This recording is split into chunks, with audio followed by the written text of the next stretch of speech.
지난 시간에는 청소년기의 가장 중요한 자세와 음식을 먹는 섭생에 대해서 말씀드렸어요. 이번 시간에는 여러분 시대에 일어나는 4차 혁명 시대, 그때 여러분들이 어떤 영성을 갖고 해야 되는가, 어떻게 살아야 되는가, 어떤 마음을 갖고 그런 얘기에 대해서 말씀드리고자 해요. 보통 산업혁명이라는 게 있습니다. 산업혁명. 산업혁명에 대해서 말씀을 드릴까요? 요즘 이제 기본 서적으로 여러분이 나중에 꼭 한번 읽어볼 서적으로 클라우스 슈밥의 새 4차 산업혁명이라는 책이 있습니다. 이 책은 한번 추천 도서로 권장하고 싶습니다. 산업혁명이 우리가 꼭 알아야 되는데, 산업혁명이라는 것은 좋은 의미로서는 새로운 제품, 새로운 서비스가 일어난다는 뜻이고요. 그리고 산업혁명이라는 것은 생산 방식이 바뀐다는 뜻이에요. 변화가 생긴다는 뜻이에요. 그래서 그런 생산 방식의 변화 때문에 구조적으로 기업이 그런 구조의 변화가 생겨요. 그래서 기존 질서의 파괴와 새로운 질서의 창조라고 볼 수 있습니다. 그래서 새로운 산업과 사업이 출현합니다. 그래서 제가 여러분 나이 때에는 없었던 직업들이 지금 제 나이 되면서 굉장히 많아졌어요. 똑같이 여러분들이 제 나이 되면서 지금 갖고 있는 직업들은 사라져요. 지금 많이 알려졌던 직업군들은 사라지고 새로운 직업군이 새로 만들어질 수 있어요. 그러한 것을 여러분들이 앞으로 보게 되는데요. 그런 걸 미리 준비하고 적응하신 분들이 나중에 이 사회에 성공할 수 있죠. 그리고 조직의 변화가 생겨요. 기업, 시장, 가게, 사회가 바뀌죠. 그래서 생산성 혁명이라고 그래요. 그전보다 더 가속화돼요. 생산성이. 세계 경제를 보면 1500년도에서 1700년도까지는 농경사예요. 토지와 인구가 중요해요. 그러니까 어느 도시에 인구가 몇 명이냐, 또 어느 곳에 이 토지가 이 품질이 좋냐, 이 토양이 좋으냐, 생산을 할 수 있느냐, 얼만큼, 그런 토지의 그런 이 질과 인구 수에 결정이 됐어요. 그런데 그런 것이 1차 산업혁명이 되면서 증기관이 발명이 되어서 18세기 후반서부터는 18세기, 19세기 되면서 대량 생산하게 돼요. 그전에는 한 개인의 노동력에 의해서 생산되는 그런 농산물이라든가 이런 것들이 대량 생산이 돼요. 그리고 2차 산업혁명이 되면서 전기가 이게 발명이 되죠. 그러면서 19세기, 20세기까지 되면서 점점점 이 산업혁명이 가속화됩니다. 그래서 대량 생산뿐만 아니라 그 질도 좋아지죠. 그러다 제3차 산업혁명이라고 그래요. 여러분들이 지금 맞이하고 있는데 지금 우리가 알고 있죠. IT, 컴퓨터, 그다음에 핸드폰. 그런 핸드폰을 통해서 우리가 컴퓨터를 봐요. 그런 걸 통해서 여러분들이 과거에는 개인의 노동력에 의존했던 시대에서 산업 시대에는 그런 공장이 집단 노동력을 통해서 생산하던 것에서 이제는 1인 미디어 시대. 혼자서 쇼핑몰을 운영할 수도 있어요. 혼자서 또 매스컴을 운영하듯이 혼자서 유튜브를 찍어가지고 자기 혼자 사장이에요. 다. 그런 시대로 들어왔어요. 여러분들이 스마트폰 다 갖고 있죠. 스마트폰을 갖고 요즘은 다 검색하면 다 알아봐요. 옛날에 이 공부를 찾아보고 검색하지 않았을 당시에는 다 알아야 될 그런 지식을 박사나 석사가 돼야지만 알았던 그런 양을 여러분들은 앉은 자리에서 그냥 스마트폰 한 번만 키워드 누르면 다 할 수가 있어요. 그래서 요즘은 다 슈퍼맨, 슈퍼우먼의 시대라고 그래요. 스마트폰 하나만 있으면 여러분들이 다 이렇게 자기 실력을 더 업그레이드 시킬 수 있는 그런 시대예요. 그래서 초등학교도 요즘 초등학생들도 정보가 대단해요. 정보를 찾아보면 아니까. 그래서 요즘 이 강의를 하면 강의하는 즉시 앞에서 찾아보시는 학생들이 있어요. 찾아서. 초등학생들도 선생님이 얘기하는 게 맞나 그런 걸 틀리는 걸 알아봐요. 이렇게 인터넷을 바로. 그런 시대에 우리가 살고 있어요. 근데 이때 시대 이후에 또 혁명이 일어나요. 4차 혁명. 이때는 개인이 찾아보던 걸 이제는 개인이 안 찾아봐도 돼. 그리고 그냥 질문만 되죠. 하이 빅스비, 나 어디를 갈 거야. 그러면 안내해줘요. 그러면 이 핸드폰에서 내비게이션이 딱 떠가지고 몇 분 걸린 걸 알려줘요. 그러니까 내가 그전에는 3차 혁명 시대에는 내가 찾아봤어야 돼.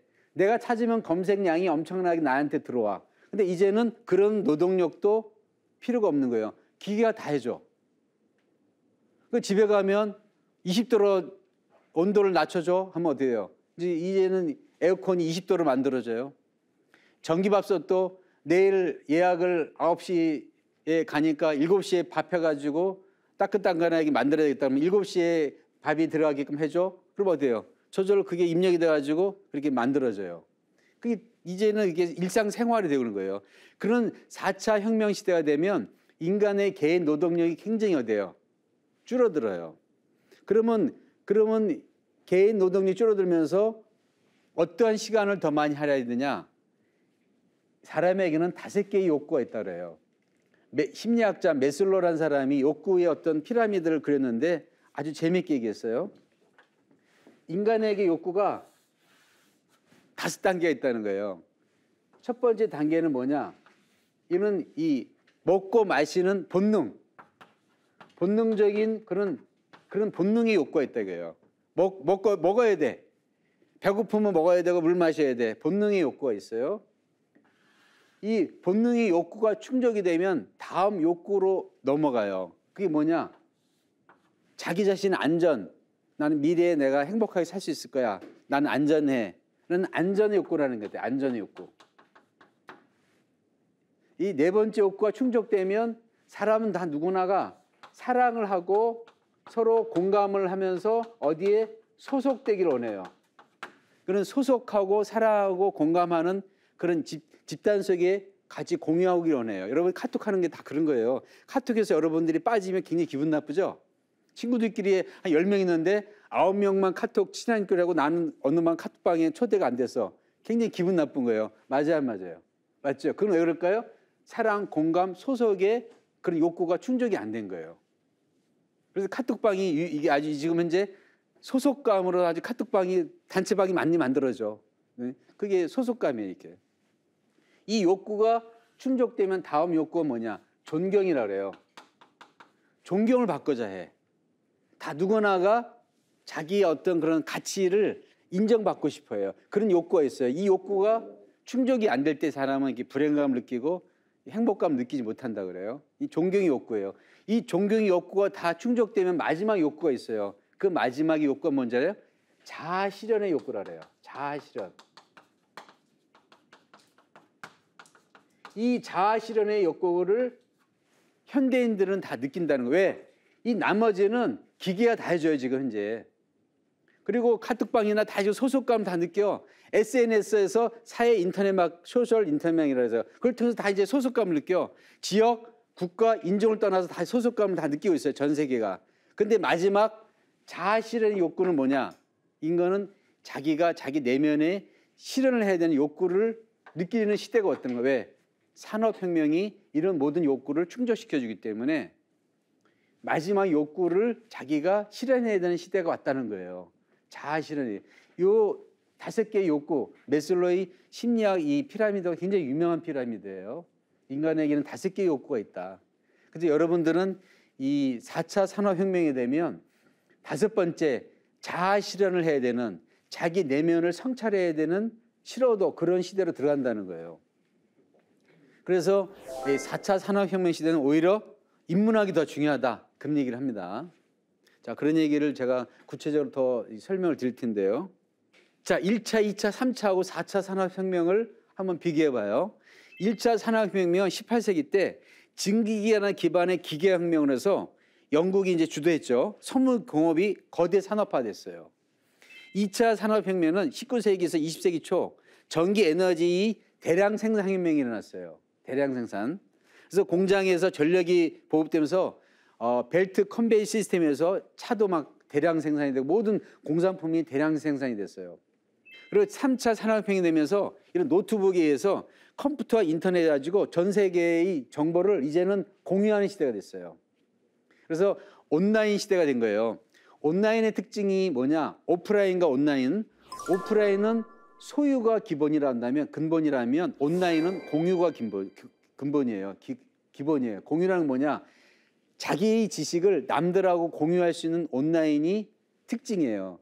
그래서 모든 사람이 한 개인의 지식을 여러 사람이 나눌 수 있는 그런 시대로 넘어갔어요.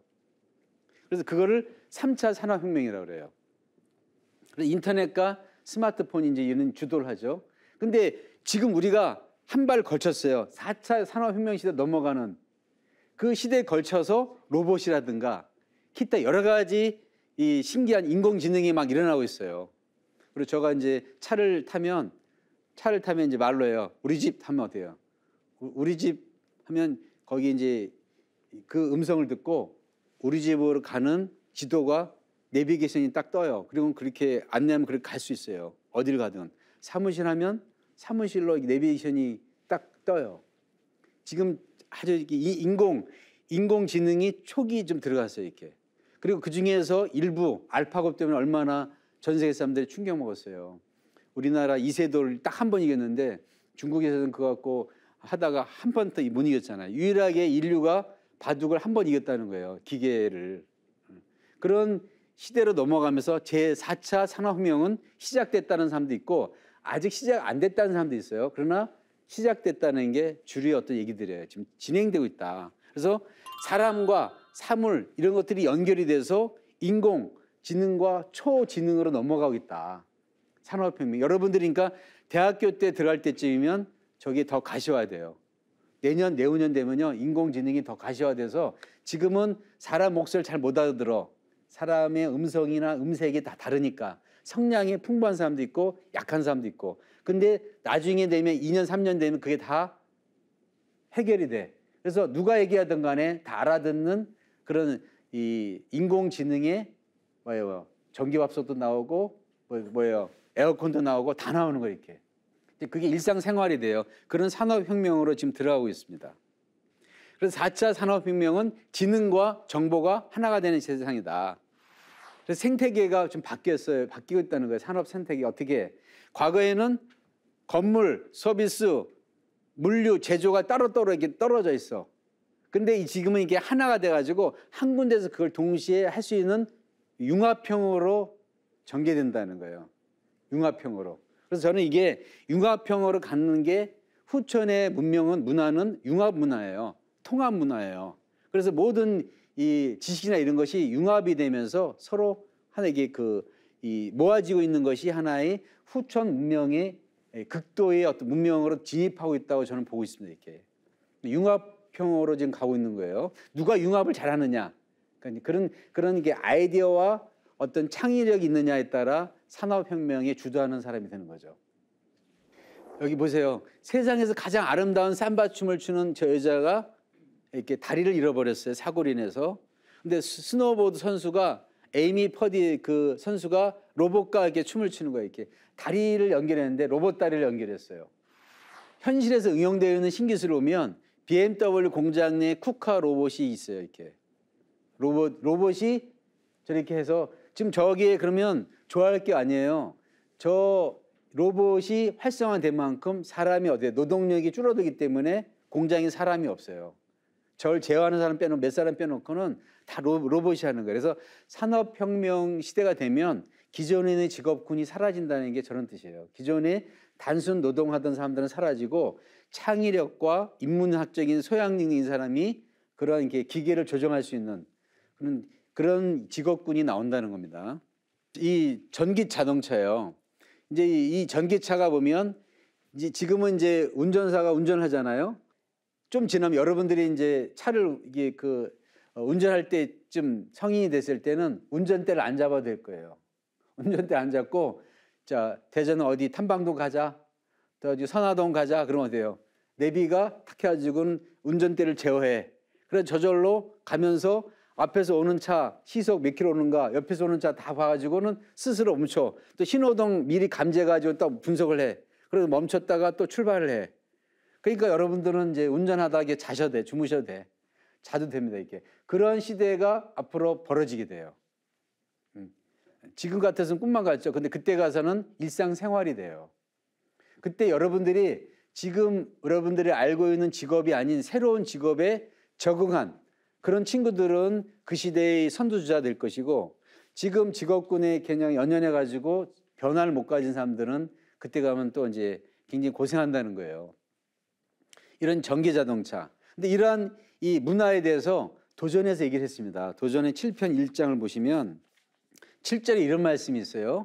후천 성경은 만사지 문화 속에서 상제임 일꾼이 천지의 도정을 주관하는 인존의 세역사니라. 그 옆에 도전 각주에 일 문화의 열매가 바로 만사지 문화다. 후천에는 사람과 신명이 합일되어 개개인이 과거, 현재, 미래를 모두 알고 천하 사람과 마음까지 터놓아 상생과 보온이 원천적으로 가능해지는 그런 상징이 만사지 문화가 열린다. 그런데 이 만사지 문화,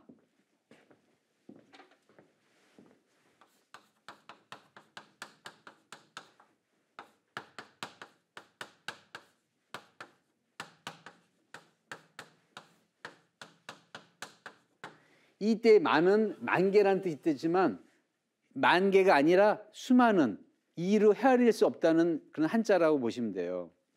사는 사물, 모든 이로 헤아릴 수 없는 모든 사물의 이치를 안다. 그런 뜻이에요. 그래서 궁극의 만사지 문화는 아까 같이 사람이 이 신명하고 하나가 되면서 신안이 열려서 또 심통이 열려서 마음으로 과거, 미래, 현재를 아는 시대. 그게 만사지 문화의 궁극의 문화인데 그러나 그 문화 이전에 어떤 일이 벌어지냐면 이 만사가 만물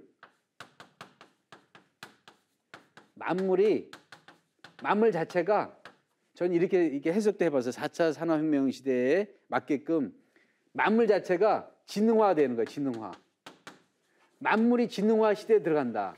무슨 얘기냐? 아까 했듯이 전기밥솥이 아니에요. 대화를 해. 내가 좀 된 밥을 좋아한다. 그럼 되게 해줘. 그리고 난 축축한 밥을 좋아한다. 그러면 어때요? 습기 있게. 나는 된 밥이 아니고 좀 이렇게 좀 밥을 좀 질게 해줘요.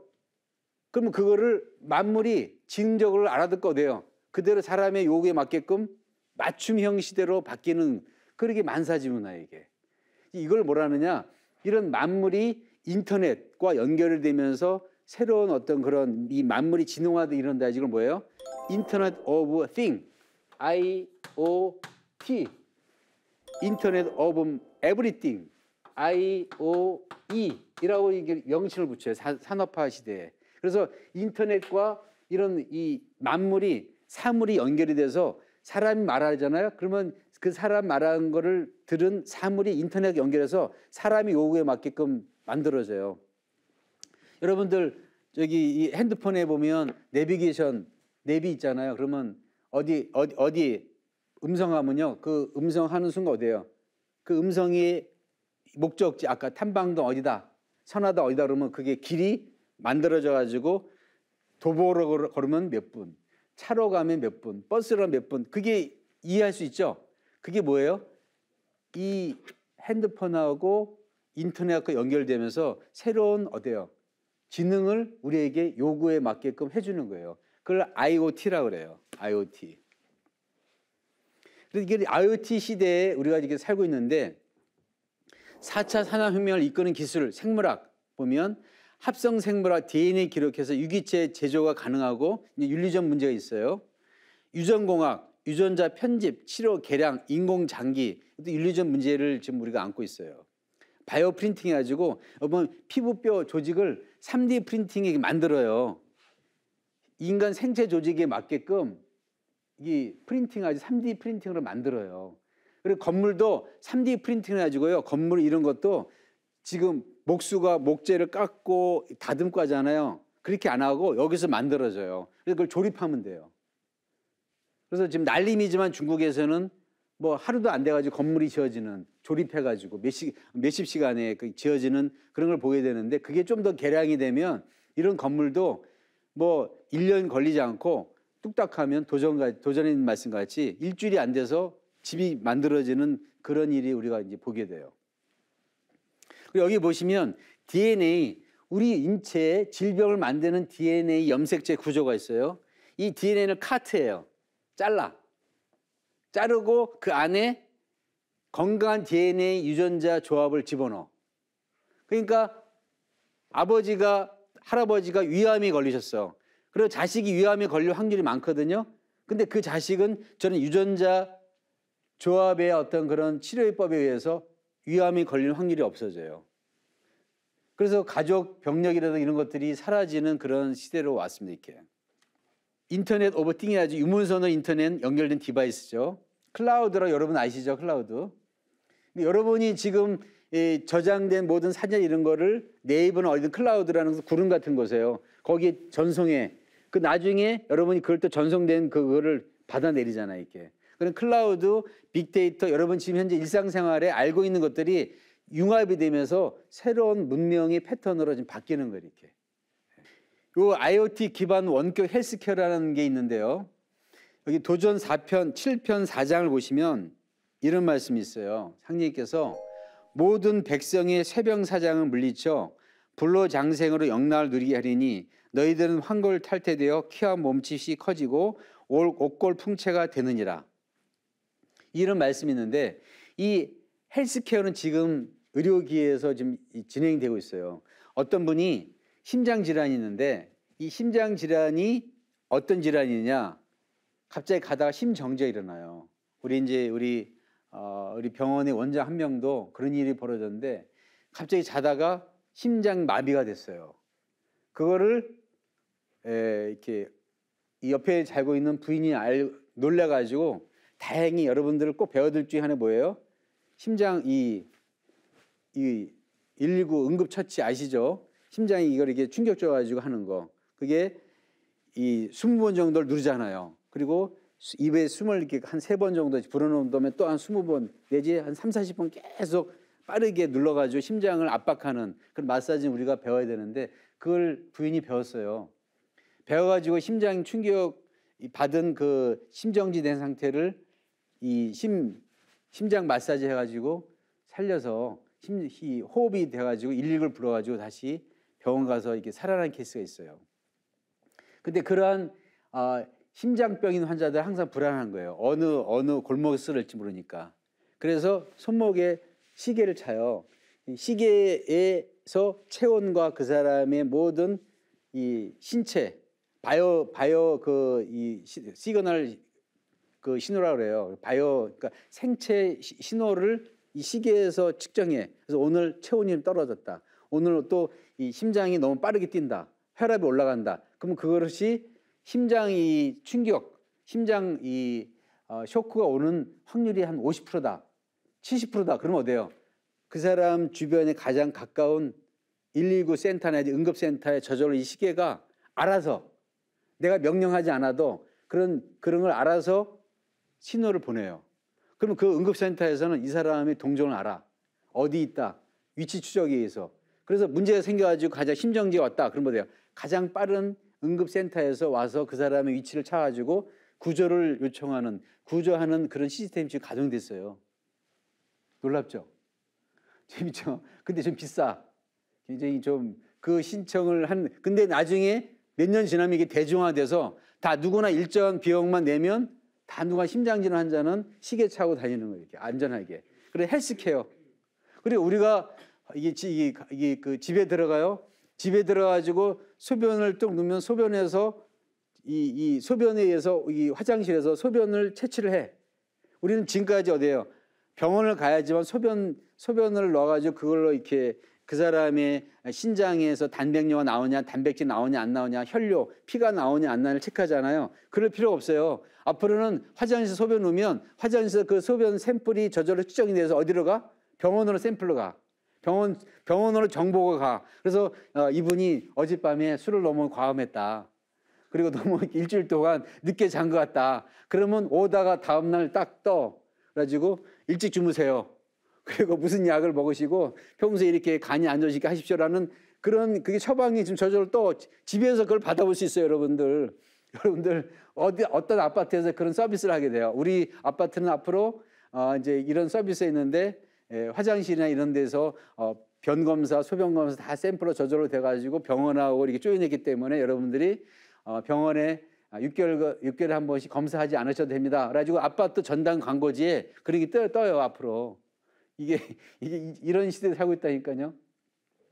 그러니까 그런 시대에 살고 있으니까 앞으로는 그래 의사들이 굶어 죽는다. 가장 먼저 사라지는 직업 중에 하나가 뭐냐? 의사다 이게 의사. 의사가 사라지는 직업 중에 하나래요. 실제로. 왜? 검사가 다 되니까, 저절로 되니까 병원하고 연결해서. 그 의사 중에서 그래도 이제 몇 사람 이 수술하는 사람들 막 이게 몇 사람들 빼놓고는 다 이게 살아지 않느냐. 진단하는 사람들은 특히 진단하는 파트의 의사들은 더 그런 얘기를 합니다. 컴퓨터가 더 정확하니까. 이런 원격 헬스케어를 해요. 그리고 의료비를 절감되고 병원에 굳이 오지 않아도 됩니다. 아까 얘기했듯이 지능형 자율주행을 해. 저절로 이렇게 차가 이렇게 알아서 이렇게 운전합니다. 이렇게. 그래서 저절로 이렇게 하기 때문에 오히려 사고가 안 일어나요. 저쪽에서 막 달려오면 내가 그걸 제어하죠. 근데 지금은 뭐 스마트폰 보다가 아니 음악 듣다가 오히려 더 사고가 더 난다는 거예요. 이렇게. 그리고 보면 이 농업도 스마트 농업이 돼가지고 이 좁은 공간 안에 저비용, 친환경, 유기농의 그런 야채가 이렇게 그 재배가 돼서 이런 이렇게 태양빛 같이 아주 그런 그 환경적인 그 야채에 좋은 온도, 습도의 그런 것들이 조건이 이루어지는 그런 도시형 농장이 지금 설계되고 있어요.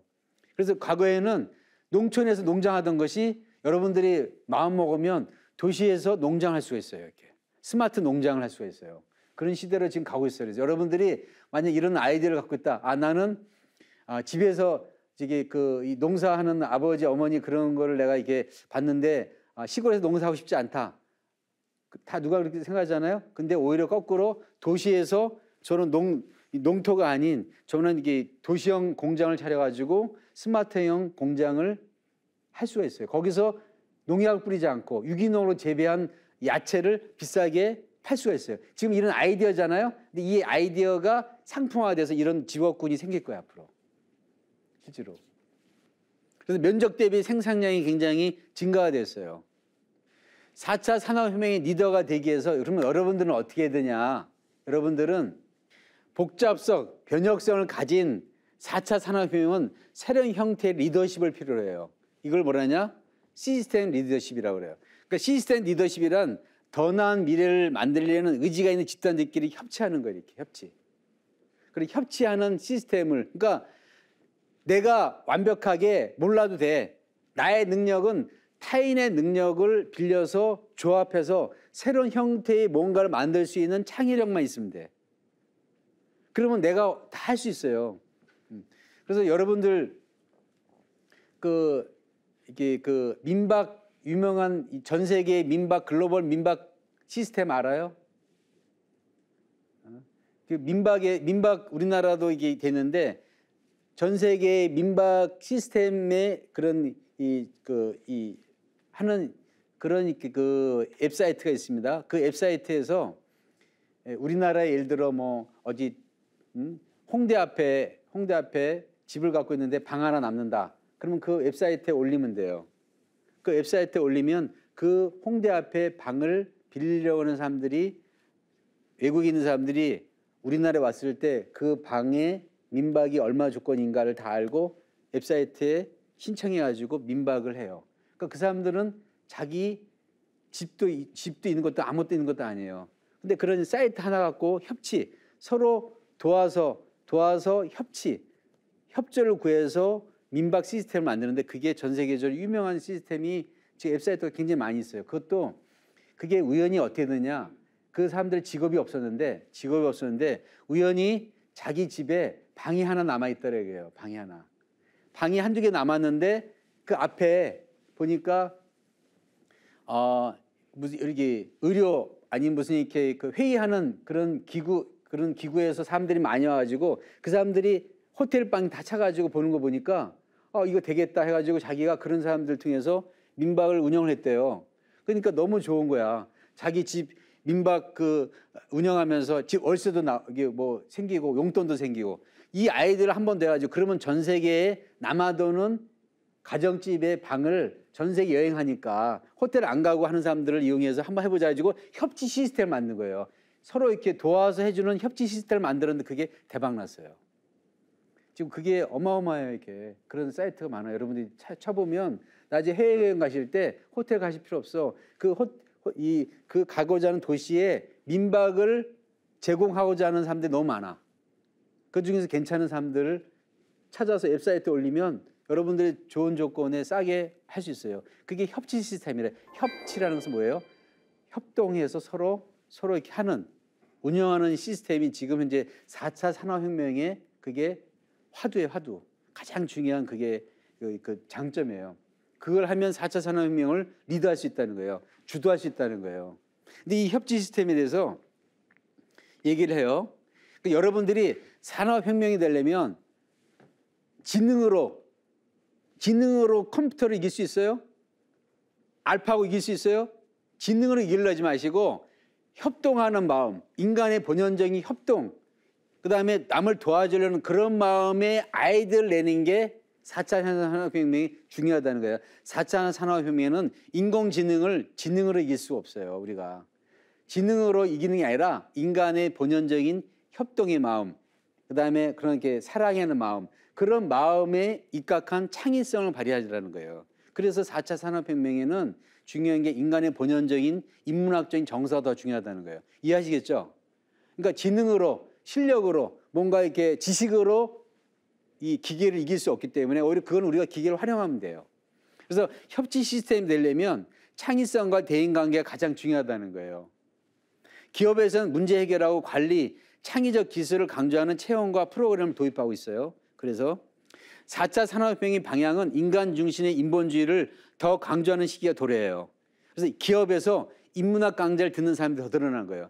제가 4차 산업혁명에 대해서 관심이 갖게 된 것은 병원 원장들을 쭉 200명 모였는데 4차 산업혁명에 대해서 강의를 들었어요. 오래전에. 근데 그게 너무 재밌는 거예요. 그래서 책을 보면서 4차 산업혁명에 대해서 이게 알면서 이게 적응하면서 나가다 보면 새로운 문명에 그런 적응하는 직업군이 많이 생기겠구나. 그리고 의사들이 오히려 이렇게 한 20년, 30년 지나면 사라지겠구나라는 걸 제가 알게 됐습니다. 이렇게. 그런 의사 직업 패턴도 바뀌어요. 근데 이러한 협치를 강조한 이 환단고기의 어떤 연표문이라는 문장이 있어요. 11세 도예 단군 때 나온 그 명문장인데 이것은 사실은 국민교육 헌장이라고 우리 할 수가 있죠. 그래서 이 환단고기를 이게 이 완역하신 저자이신 이게 그런 저자께서 환단고기 저자께서 안경전 저자께서 이거는 이 환단고기의 연표문은 국민교육 헌장이다. 그 당시에 단군 시대 때 그런 얘기를 정의하셨어요. 같이 한번 읽어보시죠. 이 내용을 이는 이 지능 위대하니 같이 한번 이는 이 지능 위대하니 기도야 태권이요 기사야 협일이니라. 여러 가지 내용 중에서 천지인에 대해서 나와요. 그러니까 인간은 지적인 능력으로서 위대하니 그 사람의 도는 천지의 도를 선택하여 원만하고 그 하는 일은 협일이다. 협력해서 태일의 세계를 만드는다. 여기에 이제 협일이라는 단어가 나와요. 협력해서 하나가 된다. 그러니까 인간의 어떤 본질적인 힘은 뭐냐? 협력해야 된다는 거예요. 나 혼자 검색해서 검색해서 뭘 이렇게 찾고 그런 것은 이미 옛날 3차 산업혁명 시대의 그런 패턴이야. 검색하고 나 혼자 컴퓨터랑 같이 나 혼자 이렇게 찾아보고 나 혼자 프로그램 개발하는 것은 3차 산업혁명의 패턴이고 4차 산업혁명의 그 혁명 때의 시대의 패턴은 뭐냐? 그때 뭐예요? 타인의 장점과 나의 장점, 여러 사람의 장점을 모아서 새로운 뭔가를 만드는 패턴으로 가야 돼요. 그래서 협치라는 게 중요한 거예요. 내 아이디어가 더 중요한 게 아니라 타인의 아이디어를 묶어서 연결해서 융합으로 만들어야 돼요. 그걸 융합형 문화라고 그래요. 4차 산업혁명 시대는 융합형 문화로 가고 있어요. 융합. 서로 융합을 해야 돼. 타인의 생각과 나의 생각, 우리들의 모든 생각을 융합해서 새로운 뭔가를 융합해서 창의적으로 나갈 때 우리가 기계를 지도하고 기계의 문명을 우리가 리드할 수가 있어요. 그걸 협치라고 그래요. 그래서 4차 혁명 시대의 성공 지수를 얘기하면 인텔렉츄얼 쿼션트, 지능 지수. 과거에는 이걸 IQ를 지능 지수라고 그래요. 그리고 이제 PQ 실천 지수라 해요. 프랙티컬 쿼션트라고 그래요. 근데 이제 앞으로는 이런 지능 지수, 실천 지수보다 더 중요한 게 영적 지수, 스피리추얼 쿼션트, 이제 SQ라고 그러죠. 그래서 원래 석세스 쿼션트 이 SQ가 있는데 이 SQ 성공 지수 중에서 바로 지능 지수. 과거에는 IQ 암기력만 좋으면 이렇게 국영수 잘 외우면 좋은 대학 가는 시절이었어요. 그러다가 대학 나와서 참신한 아이디어로 뭔가 이렇게 한 스티븐 잡스나 빌 게이츠 그런 사람들이 갑자기 두각을 나타내요. 근데 실천 지수인데 앞으로는 이러한 실천 지수, 지능 지수보다 더 중요한 게 영적 지수, 인간의 영성, 인간의 내적 마음과 영성의 지수를 높인 사람들이 성공한다는 거예요. 그래서 그거를 스피리추얼 쿼션트라고 해요. 쿼션트는 지수란 뜻이에요. 지수. 스피리추얼 영적 지수. 그래서 이 SQ는 이 SQ다. 성공 지수는 바로 영적 지수다. 이런 얘기를 해요. 성공하려면 영적 지수를 높여야 된다. 그러니까 우리가 수행을 한다는 게 얼마나 중요하냐. 그거를 우리가 알 수 있습니다. 근데 이건 내 얘기가 아니라 이미 기업에서는 하고 있어요. 유명한 기업에서는. 자, 보세요. 마인드풀니스라고 마음 챙기기라는 그런 수행을 하는데 글로벌 기업들이 동양 수행을 영입했어요. 이렇게 기업의 하나의 방편으로 발전의 어떤 방법으로 명상으로 내면을 일깨우는 거예요. 그래서 생각을 맑게 하기 위해서 늘 명상을 해요. 그러니까 스티븐 잡스는 당신이 방에 앉아서 주위를 관찰한다면 당신의 마음이 얼마나 안절부절을 못하다는 걸 알 수 있다는 거예요. 이렇게. 그러니까 여러분들이 눈 감고 10분을 못 있어요. 사실은. 주문은 안 읽잖아요. 주문 안 읽고 호흡하고 10분을 못 있어요. 그만큼 내 마음이 부산하다는 거예요. 이렇게. 그래서 무슨 얘기를 하냐. 스티븐 잡스가 간단한 생각을 하기 위해서 나의 생각을 맑게 해야 되는데 굉장히 어렵다 이것이 참. 근데 이러한 그 생각을 맑게 해가지고 마음을 안정시키는 것을 한번 해내고 나면 산을 옮길 수 있는 만큼의 어떤 가치가 있다. 왜? 창의력이 발생한다 이거예요. 근데 우리가 지금은 일상 보면 앱을 깔잖아요. 그래서 어디 가서 버스가 몇 번이 언제 오는지를 알려주는 앱도 있고요. 음악이 들리면 그 음악에다 갖다 대면 그 음악 어때요? 무슨 음악인지 알려주는 앱도 있어요. 그죠? 근데 그거 지금은 당연한 거예요. 근데 10년 전에 그 얘기하면 놀랍더라죠. 근데 그 스티브 잡스가 그 생각을 처음으로 한 거예요. 이렇게. 앱을 만들어서 한다. 그러니까 그 앱을 만드는 사람들이 개개인이 자기가 만들어주는 앱. 어떤 사람은 요리를 잘하는 맛집이 어딘가를 알려주는 앱이 있어. 그게 인기가 있어가지고 그 앱을 막 찾아. 그 사람이 거기서 자기가 이제 여러 가지 이제 돈도 벌고 하는 거죠. 그러한 모든 생각들이 어디서 나오느냐? 마음을 가라앉힌 다음에 명상하면서 창의력이 생겼다 이거예요. 그래서 세계에서 가장 성공한 CEO들의 습관 6가지 중인데 그 중에 2가지만 말씀드릴 거예요. 매일 명상한대요. 매일. 그래서 명상은 마음을 맑게 하고 집중력을 향상해서 널리 알려진 방법이에요. 오프라 윈프리는 매일 20분씩 명상을 스케줄에 넣었어요. 이렇게. 그래서 저도 이제 아침에 일어나면 명상을 해요. 수행하고. 그래서 어떤 때는 새벽 3시, 4시에 눈이 떠질 때도 있어요. 그러면 3시, 4시에 일어나면 화장실부터 안 가요. 그냥 일어나서 청소 뚜껑 열고 그냥 수행부터 먼저 해요. 20분, 30분. 하다가 이제 몸에 생리 어떤 현상이 일어나고요. 그때 이제 화장실 가요. 그리고 나서 갔다 오고 나서 다시 세수하고 청소 모시고 2차 수행을 하거든요. 그러고서 다시 또 자요. 자고 이제 출근해요. 이렇게 일찍 일어날 때는. 늦게 일어나서 6시면 이제 아까 한 그런 수행을 또 하고 이제 출근하게 되고. 그러니까 그게 습관이 돼서 몸에 배면 그냥 배고프면 밥 먹듯이 그렇게 습관적으로 하게 돼요. 이 명상을 하게 되면 창의력이 개발된다는 거예요. 그래서 명상으로 창의력은 애플사의 경쟁력이 됐다. 그런 얘기를 합니다. 명상을 하게 되면 우리 전두엽이라고요. 뇌의 앞쪽을 전두엽이라고 해요. 앞전자, 머리두자, 옆. 전두엽인데 여긴 후두엽이라고 하고 측두엽이라고 그래요. 여긴 두정엽이라고 그래요. 두정엽. 머리 위쪽 두정엽, 전두엽, 측두엽, 후두엽이라는데 이 전두엽이 좌측 전두엽이 있고 우측 전두엽이 있어요. 명상을 하면 좌측 전두엽이 발달해요.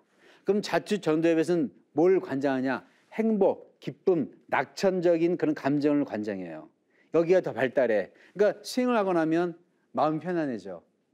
그리고 뭔가 이렇게 잘 될 것 같은 그런 희망적인 마음이 생겨요. 저절로. 근데 사람은 생리적으로요. 즐거운 생각보다 안 좋은 생각을 하게 돼요. 더. 여러분들 누구한테 좋은 얘기 한 번 듣고 나쁜 얘기 한 번 들었어요? 어떤 생각이 더 많이 들어요? 집에 가면서 나한테 안 좋은 얘기 하는 거를 더 많이 생각하게 돼요. 사람이 그렇게 돼 있어요. 이렇게 생리적으로. 좋은 얘기는 칭찬은 그 순간 좋아. 근데 가면서 생각하지는 않아요. 아, 그 친구가 날 좋게 해줘서 고맙다. 집에 가서 밥 먹을 때까지 여러분 생각하나요? 그런 경우는 거의 드물어요. 그죠? 아주 날 좋게 생각하는 외에는. 근데 나에 대해서 안 좋게 얘기했다. 너는 왜 그러냐? 좀 다이어트 좀 하지. 왜 애가 이렇게 좀 비실비실해?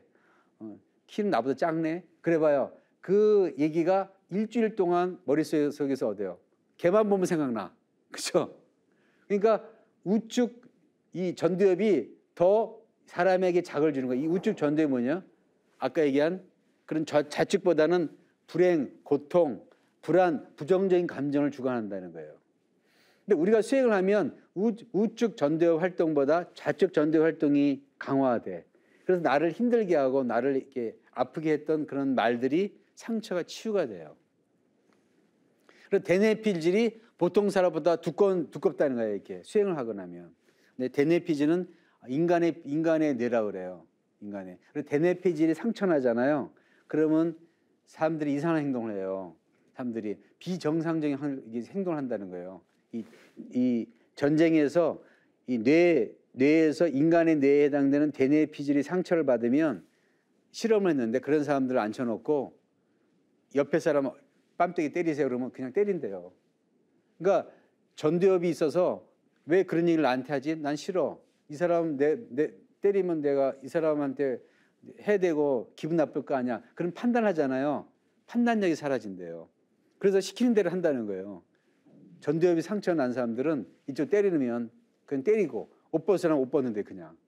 그래서 인간의 사고 능력이 소실된대요. 전두엽에서 이렇게 상처를 많이 받으면. 그래서 사람이 스트레스를 많이 받고 굉장히 이 청소년기 때 마음의 상처를 받으면 전두엽에서 상처를 받잖아요. 그런 비정상적인 행동을 해요. 그 사람들이 성인이 돼서도 쟤 이상하지? 쟤 좀 이상한 행동하는데 왜 저러지? 그런 행동을 하는 이유가 뭐냐? 전두엽에 상처를 많이 받은 사람이에요. 그래서 감정 조절 능력이 수행하면 좋아져요. 이렇게. 자, 리듬, 음악 그리고 뇌인데요. 영성을 회복시키는 소리 수행이에요. 음악의 리듬은 이제 이런 영성을 회복시켜야 되는 4차 혁명 시대에 굉장히 중요한 거예요. 두뇌에 신경학적인 영향을 줘요. 그래서 손의 활성화 패턴이 일어나요. 손해는 우리 인체의 학습 감각과 취득, 그다음에 운동 지각 능력에 밀접한 연관이 있어요. 그래서 손해에 이상이 있는 할아버지 할머니들은 우리가 테스트를 할 때 어떻게 하냐? 눈 감고 자 이렇게 해보세요. 한번 해보세요. 눈 감고 이렇게 해서 두 손가락이 안 만나는 사람, 눈 감고 했는데 손가락이 안 만나는 사람 천천히 해야 돼요. 빨리 하면 안 만나죠. 천천히 했을 때 눈 감고 맞아지거든요. 근데 눈 감고 했는데 자꾸 이런 사람 있잖아요. 천천히 했는데도. 그런 사람들은 손해의 활동이 저하됐다고 그래요. 연세 드신 할머니들이 손해가 정상이 아니냐를 이렇게 갖고 눈 감고 이렇게 이런 이 손가락을 마주치기를 못할 때 이 공간 지각 능력이 없기 때문에 못한다고 그래요. 치매의 어떤 원인이 되기도 하고 그런 분들은. 근데 두뇌가 영성을 활성화시키려면 음악을 듣고 이 리듬 있는 음악을 들어야지 두뇌가 좋아한다는 거예요. 이렇게. 그래서 뇌와 피부는 그 사람이 두뇌가 아주 좋으냐 안 좋으냐를 뭘 아느냐 피부를 보면 알 수 있대요. 피부는 바깥의 뇌라고 그래요. 피부는 표면적 1.8제곱미터고 체중의 6분의 1 차지해요. 그리고 뇌가 건강해지면 피부도 좋아져. 그러니까 피부가 좋아지면서 공부를 잘할 수 있는 그런 신체 조건이 일어나. 피부가 좋아지고 아름다워지고. 그리고 수행을 하면 특징이 피부가 좋아져요. 피부부터 좋아져. 몸이 좋아지면서. 그분들은 수행을 잘하는 거예요. 이렇게. 뇌 신경 전달 물질이 있어요. 아세틸콜린이라고 그래요. 학습과 기억을 도와주는 뇌 신경 물질은 아세틸콜린이 피부에 아주 중요한 영양 성분이에요. 그래서 이런 아세틸콜린이 없으면 뇌가 건조해져요. 뇌가 건조해지면 치매의 원인이 돼요. 그래서 아세틸 결핍이 치매의 지표가 돼요. 치매를 측정하는 지표가 아세틸콜린이라는 것이 얼마나 많느냐 적느냐. 근데 이 아세틸콜린은 놀랍게도 청소년기 때 음식을 편식하잖아요. 그러면 그게 결핍이 돼요. 골고루 섭취해야 돼요, 음식을. 우리가 수행을 하게 되면, 주문 수행하게 되면 영양 흡수가 잘 돼요. 그래서 우리가 음식을 먹어도 세포로 흡수를 하려면 그 흡수력이 좋아야 돼요. 그러니까 음식을 먹어도 흡수가 안 되는 사람들이 있어요, 이렇게. 그런 사람들은 음식을 먹고 나면 졸아요, 이렇게. 음식 먹고 나서 1시간 내에 막 졸음이 오는 사람들, 그 사람들은 에너지가 안 만들어져서 그래. 음식을 소화하려고 에너지가 위장으로 다 모아지니까 어때요? 두뇌가 피곤해지는 거예요. 그러니까 자꾸 식곤증이라 그러죠. 졸음이 와. 그때는 내가 에너지가 부족하구나. 그럴 때는 어때요? 도공도 하고 수행도 해가지고 자꾸 에너지를 만들어야 돼. 운동도 하고. 음식만 많이 먹는다고 에너지가 만들어지지 않아요.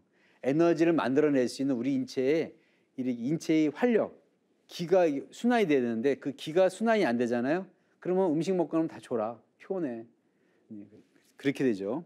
근데 이 만트라 리듬, 이 주문의 리듬은 진동이 돼서 세포 내로 수분과 영양분 흡수돼서 신경 전달 물질을 회복시켜요. 그래서 다음 시간에 얘기하는 슈퍼 유전자를 활성화시킵니다. 여러분들의 유전자 가운데 슈퍼 유전자가 있어요. 슈퍼 유전자가 활성화되면 공부가 잘 돼. 그리고 이 영어도 암기가 잘 돼. 수학이 잘 풀어져. 그리고 유전자가 활성화돼야 돼. 근데 그 유전자를 활성화시킬 수 있는 방법이 있어요, 이렇게. 다음 시간에 말씀드릴 거예요. 근데 우리가 생각하는 육체는 보통 이제 해부학적으로 볼 때 이렇게 딱딱해요. 뼈와 정맥과 동맥, 그리고 장기 이렇게 이루어져 있죠. 이런 딱딱한 육체라고 생각하잖아요. 하드, 딱딱한 육체가 아니에요. 이런 육체도 있지만 이런 세포, 근육, 뼈 이런 육체는 딱딱한 육체는 자꾸 퇴행이 돼. 늙어져가. 근데 이런 육체만 있는 게 아니라요. 우리들 육체는 이런 육체예요. 광자, 빛으로 이루어져 있어요. 이런 빛으로 이루어진 육체를 보는 그런 의료기구도 있어요. 지금은 이렇게 어디가 문제 있으면 장기가 빨간색으로 나타나고 그래요. 푸른색으로 있고 그런 걸 보는 장기를 보는 의학기구도 있거든요, 이제는. 그래서 우리들의 육체가 이런 딱딱한 육체가 아니라 그런 육체도 있지만 사실은 빛과 파동이 이루어졌어요. 빛과 파동은 뭐에 가장 민감하냐? 음악에 민감해. 음악 리듬에 민감해. 그러니까 우리가 수행을 하면 우리들의 육체가 바뀌어요. 우리들의 육체 속에 있는 슈퍼 유전자가 활성화돼. 그래서 여러분들이 청소년기 때 수행을 하는 게 얼마나 중요한가를 꼭 제가 이제 얘기하고 싶은데 다음 시간에 한 번 더 그걸 말씀드릴게요. 그래서 우리들의 생각과 소리, 이런 수행의 파동으로 바뀌어지는 거예요. 우리들의 생각이나 이런 것들이 소리 수행으로 바뀌어져요. 우리가 이제 수행을 할 때 손을 움직이는 도공을 하잖아요. 그 도공을 하면 이거는 PET라고 MRI 가운데 혈액을 보는 MRI가 있어요. 우리 인체의 혈액이 어떻게 공급되는가를 보는 MRI 있는데 그런 MRI 가운데 혈액이 공급이 잘 된다는 거 이렇게. 뇌 혈류량이 증가가 돼. 그걸 이제 보여주는 거예요. 그래서 이 주문, 4차 산업혁명 시대에 가장 중요한 영성을 회복시켜 줄 수 있는 방법으로서 주문은 천지광명의 음악이에요. 그래서 같이 한번 읽어볼게요. 이거 같이 한번 읽어보죠. 주문은 그때부터 전수된 우주음악 코스믹 뮤직이요. 인간이 하늘 땅과 하나 되어 부르는 생명의 노래, 천지광명의 음악, 깨달음의 노래인 것이다. 그래서 환단고기 완역본 역주자께서 안경전 역주자께서 정의를 이렇게 하신 거예요. 이렇게 정명하신 거예요. 그래서 태을주 주문이 있습니다. 여기 오늘 이제 처음 아시는 분도 있고 또 이미 알고 계신 분도 있겠지만 태을주가 있어요. 같이 한번 읽어보죠. 훔치훔치 태을천 사운군 훔니치아도레 훔니암리사파 그래서 훔이 4번 들어가요. 하나, 둘, 셋, 4번 들어가요. 그리고 머리, 몸통, 팔다리 이 세 부분으로 이루어졌어요. 그래서 이런 이 태울주가 소리, 주문의 리듬이 있어요. 그러니까 이 주문 리듬을 읽으면 아까 같이 이 빛과 파동으로 이루어진 육체가 반응을 해요. 빛과 파동으로 육체가 반응이 되면서 우리 내적 의기로 잠재되어 있는 유전자가 활성화돼. 그래서 수행을 하고 나면 그냥 공부가 잘 되는 거예요. 같은 공부를 하더라도 3시간 하는데 한 30분 정도는 수행을 하고 2시간 반을 공부한다면 효율성이 굉장히 높아져요. 요즘 학생들이 ADHD, 과민성 행동장애라고 해요. 굉장히 막 행동이 자기가 제어를 못해. 그래서 학급에 가면 막 소리 지르고 난리치고 물건 막 떨어뜨리고 막 그러잖아요. 그런 ADHD 학생들이 많아요, 이렇게. 그건 왜 그러냐? 마음이 안정되지 않는데 그 안정되지 못한 마음을 회복시켜주는 방법을 가르쳐주지 못해서 학교에서. 그래서 그런 마음을 안정시키는 방법으로 여러분들이 수행이라는 게 있습니다, 이렇게. 그래서 태울주 주문 수행을 하시면 그런 마음이 안정되면서 영성이 회복이 되기 때문에 여러분들이 4차 산업혁명의 중요한 리더가 될 수 있어요. 그런 그 시대에. 자, 지금까지 4차 산업혁명 시대에서 그냥 주마간상격으로 이런 시대가 온다. 그런 시대에 여러분들이 이제 살게 된다는 걸 말씀드렸고, 그 시대의 주인공이 되기 위해서는 우리가 어떤 마음으로 이렇게 임해야 되느냐, 협치, 서로 협동조합하듯이 남의 타인의 장점을 융합해서 내가 이렇게 활성화시킬 수 있는, 그거를 더 크게 만들 수 있는 창의력을 만들어야 되는데, 그런 창의력을 만드는 가장 큰 방법은 인간의 내적인 영성, 마음의 영성을 회복시켜야 된다는 거예요.